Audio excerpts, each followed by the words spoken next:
నమస్కారం.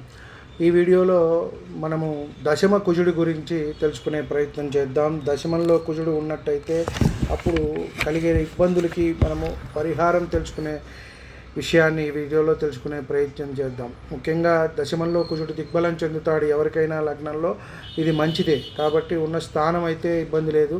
కానీ ఆ లగ్నాత్తు బలం ఎట్లా ఉంది, నీచలో ఉన్నారా, ఎక్కడ ఉన్నారు, ఏమిటి అనేది కూడా మనము చూడాలి.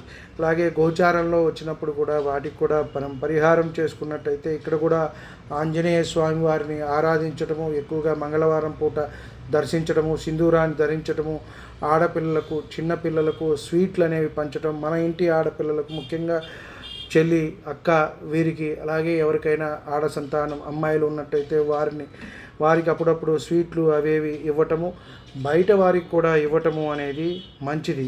కాబట్టి ఇలాంటివి చేసినట్టయితే వారికి ఆయా దశల్లో కానీ, కుజదశ నడుస్తున్నప్పుడు కానీ, లేదు గోచార రీత్యా కానీ, జన్మ లగ్నాత్తు ఉన్నప్పుడు కూడా ఇబ్బందులు అనేవి తగ్గుతాయి.